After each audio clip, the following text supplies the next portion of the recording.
port authorities are bracing for a major impact. According to Port of Seattle Commissioner Ryan Culkins, there could be a 40% drop in vessels and container traffic. Tonight, the shipping world is sounding an alarm. The tariff-induced slowdown has arrived. Shipments of containers from China to the United States have plunged nearly 50% year over year, according to data from tracking firm Vision. Starting today, every container departing China bound for the US will carry a 30% tariff, down sharply from the 145% rates imposed just 6 weeks ago. Yet even this relief isn't enough to reverse the damage already done. Rumors are swirling that America's bustling ports are turning into ghost towns. Is there any truth to the whispers? Jessica Janner of our verified team went to the Port of Seattle to find out. Port authorities are bracing for a dramatic hit. Ryan Culkins, a commissioner for the Port of Seattle, warns that vessel traffic could drop by as much as 40% in the coming weeks. Right now, though, the docks still hum with activity, but it's only a matter of time before this vital artery of commerce starts to choke. Over on the West Coast, Gene Soroka, executive director of the Port of Los Angeles, confirms that the Northwest Seaport Alliance, which oversees both Seattle and Tacoma, expects to handle 15 fewer cargo ships in the next week,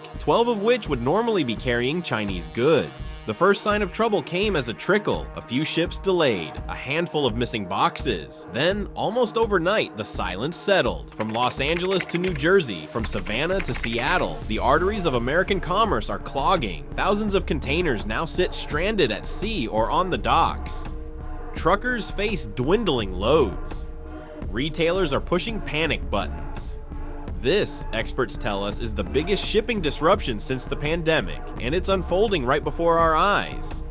If you're watching these numbers, you'll see why this isn't merely a slowdown, it's a collapse. The Port of Los Angeles reports a 35% plunge in inbound cargo. Long Beach is nearly at the same pace. Ships are bypassing major terminals altogether. Importers are canceling orders mid-voyage. Terminals stand eerily empty, while stacks of unclaimed containers gather dust in the yards. At least 400,000 containers scheduled for arrival this month never showed up. Blank sailings, canceled voyages, and rerouted cargo triggered by sweeping tariff hikes and the panic they ignited. Trade with China has all but ground to a halt. Gene Soroka sums it up plainly. At first it looked like a supply problem. Now it is a demand problem. Why pay a 145% tariff to enter a market that's turned hostile? So ships stay away. Those that do arrive quickly become casualties of the chaos. Chassis disappear into the wrong hands. Rail terminals clog up. Empty boxes lie abandoned. And truckers, the lifeblood of inland distribution, are left holding the bag. Truckers across every coast from Southern California to the Southeast are reporting a total breakdown in freight availability. Independent operators once hauling 50 containers a week now struggle to move 10. Rates have plunged beneath sustainable levels. One dispatcher bluntly calls it a freight famine. Navd Gill, who runs a fleet in Northern California, estimates his business carries 60% less cargo than it did 2 months ago. Drivers worry, paychecks have shrunk, but bills haven't. And the pain doesn't stop at the docks. Logistics hubs from Dallas to Chicago to Kansas City, places built to transfer, store, and redistribute containers, are running off the rails. Some facilities stand virtually empty, others buckle under unexpected loads. Entire trains of rail cars stall in bottlenecks. In Kansas City alone, officials report over 2,000 containers waiting for pickup, lingering more than a week,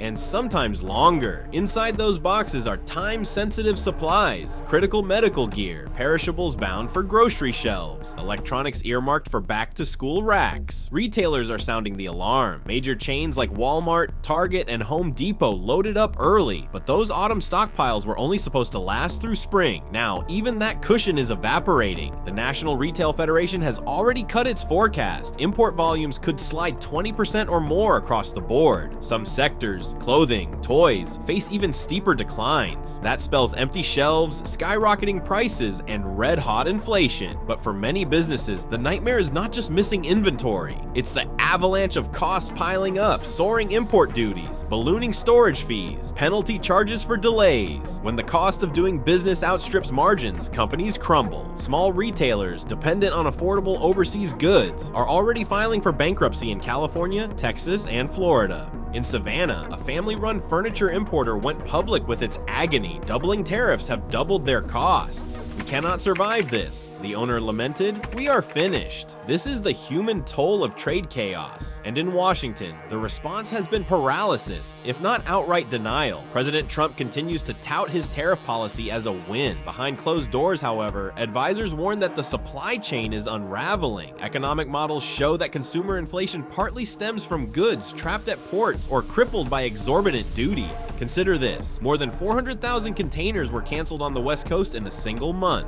That translates to $1 billion hit, not just for importers, but for countless dock workers, truck drivers, warehouse personnel, and mechanics whose livelihoods depend on steady cargo flows. Now the unions are begging for relief. The ILWU, International Longshore and Warehouse Union, warns of mass layoffs if volumes stay depressed. Hours are already being cut, rent goes unpaid, families scramble to make ends meet. The trucking industry's panic echoes this desperation. The North American Punjabi Trucking Association, which represents thousands of independent drivers, issued a stark warning. "Our members are at the brink. If conditions do not improve, we expect mass bankruptcies in the next 60 days. Yet no one is taking charge. Trump blames China. China blames Trump. Democrats blame the tariffs. Republicans blame regulations. In the meantime, the ports keep failing. As the chaos radiates inland, cities like Chicago and Atlanta report rising warehouse vacancies. Not because business is booming, but because there's nothing to store. Trucks idle. Containers stack up in empty lots. Soon there will be nothing left to sell. And it's not just lost commerce. Security is unraveling too. With containers unattended, organized crime rings move in. Electronics, cosmetics, and other high-value items vanish from freight yards. Container theft is up 40% in Los Angeles and New Jersey. Some companies hire private security, while others simply shudder. Just when it feels like the bottom couldn't drop out further, a partial truce emerges.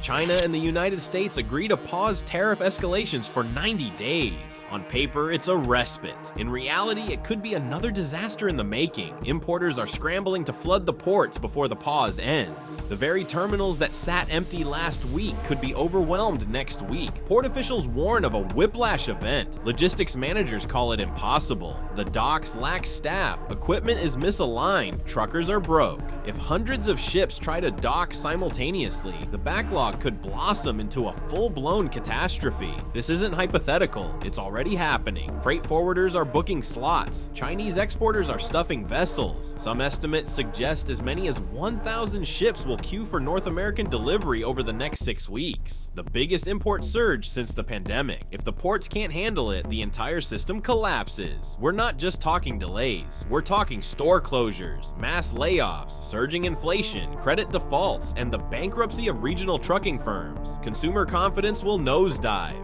And yet, it's preventable. If only the government acted responsibly. Tariffs could be restructured, port capacity could be expanded, trade policies could align with economic realities rather than political posturing. But none of that is happening. So the containers sit, trucks idle in empty lots, shelves begin to empty, and the country waits on tenterhooks. 10,000 containers. That's not a statistic, it's a warning. Behind every box is a paycheck, a hospital bed, a construction beam, a promise. When those boxes are lost or delayed, everything built on them starts to crumble. That's the real cost of chaos. And if it continues, what comes next won't just be economic pain, it will be a reckoning.